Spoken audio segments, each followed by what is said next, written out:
Assalamualaikum, hai teman-teman, bagaimana kabar kalian? Semoga baik ya, dan bahagia sentosa. The Last of Us series, serial adaptasi dari game PS3 yang berjudul sama, dan akan ada 9 episode. Oke, langsung aja ke alur ceritanya.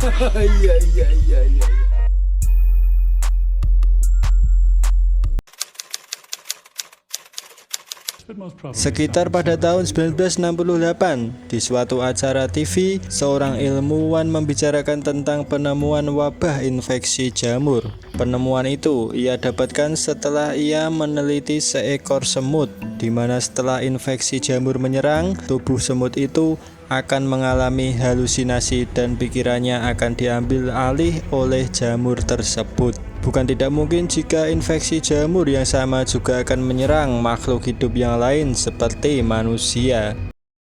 Like a puppeteer. Pan meaning all, the whole world becomes sick all at once. They don't exist. It's not even possible to make. Oke, skin beralih beberapa tahun kemudian, tepatnya di tahun 2003, diperlihatkan sebuah keluarga, seorang ayah bernama Joel dan anak perempuannya yang bernama Sarah. Tak lama kemudian datanglah Tommy yang merupakan adiknya Joel. Saat mereka sedang sarapan bersama, mereka mendengarkan sebuah berita di radio yang mengumumkan tentang penyebaran infeksi jamur di Jakarta. Pemerintah setempat pun menyarankan untuk mengebom lokasi itu agar penyebarannya bisa segera dihentikan. Diceritakan Tommy dan Joel sehari-hari bekerja sebagai seorang kuli bangunan dan mereka berencana untuk berangkat kerja bersama-sama.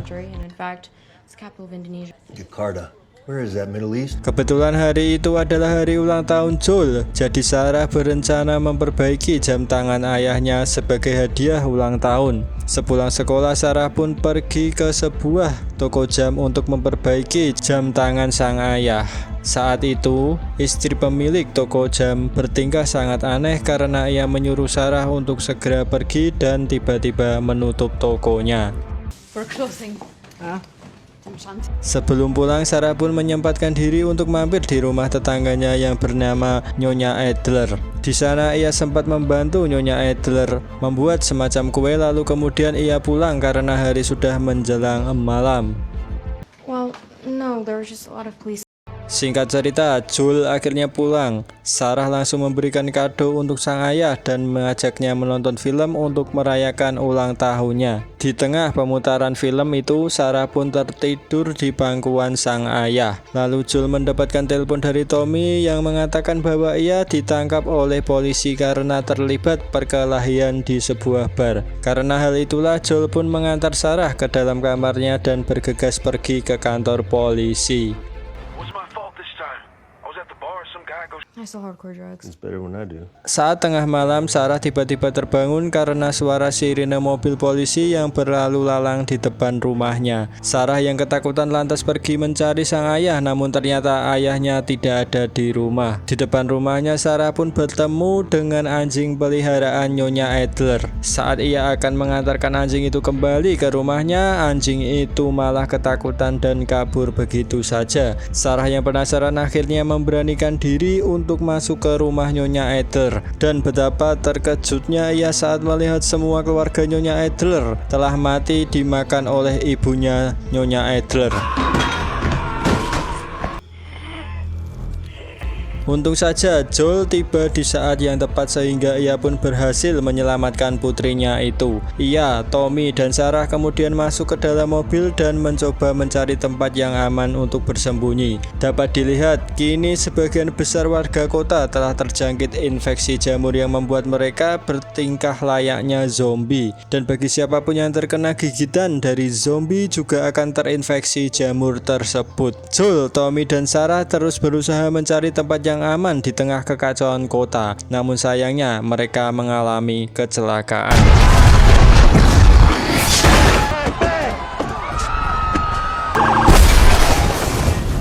Akibat kecelakaan itu, Sarah pun mengalami patah tulang di pergelangan kakinya yang membuat Sarah tak bisa berjalan. Sarah dan ayahnya juga berpisah dengan Tommy, sehingga Tommy pun mengajak Joel untuk bertemu kembali di dekat sungai. Joel kemudian menggendong Sarah melewati begitu banyak zombie di sekeliling mereka. Hingga akhirnya mereka pun bertemu dengan seorang tentara yang sedang berjaga. Joel kemudian meminta pertolongan pada tentara itu, namun si tentara ini malah berniat membunuh mereka karena ia berpikir Joel dan Sarah telah terjangkit infeksi jamur. Akibat hal itu, si tentara pun menembak Joel serta Sarah. Lalu Tommy tiba-tiba datang dan menembak tentara tersebut. Please don't. We are not sick!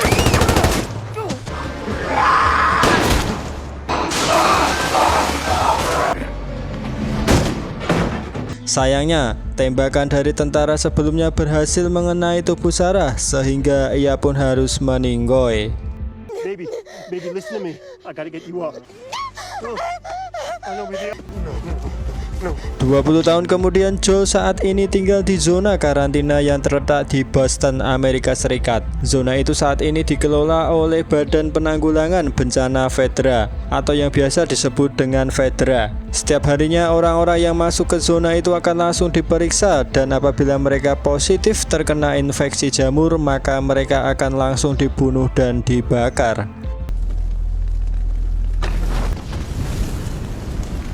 Demi mendapatkan uang tambahan, Joel dan rekannya yang bernama Tess bekerja sebagai seorang penyelundup barang-barang. Mereka biasa bertransaksi barang-barang ilegal dan langka termasuk narkoboy. Dari penjualan barang-barang itulah Joel bisa mendapatkan beberapa benda yang ia butuhkan termasuk aki mobil. Karena pada masa itu kendaraan memang sangat sulit untuk didapatkan. Seorang pembeli narkoboy juga mengingatkan pada Joel untuk berhati-hati karena beberapa hari ini sebuah organisasi bernama Firefly sedang gencar-gencarnya melakukan pemberontakan terhadap pihak Federa. Those trucks are shitty for a reason. The more you shoot people, the harder it is to sleep. Tess diminta untuk membeli aki mobil dari seorang penyelundup lainnya yang bernama Robert. Sayangnya Tess ternyata dikhianati oleh Robert karena ia telah menjual aki mobil itu kepada Firefly. Pembicaraan antara Tess dan Robert pun diakhiri dengan ledakan granat yang dilemparkan oleh Firefly untuk menyerang Federa.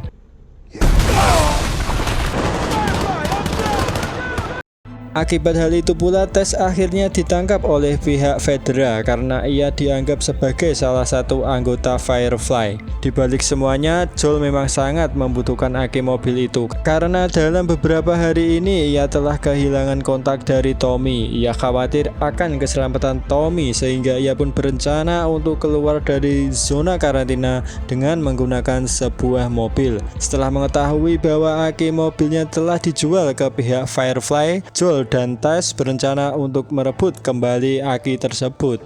Who'd you sell it to?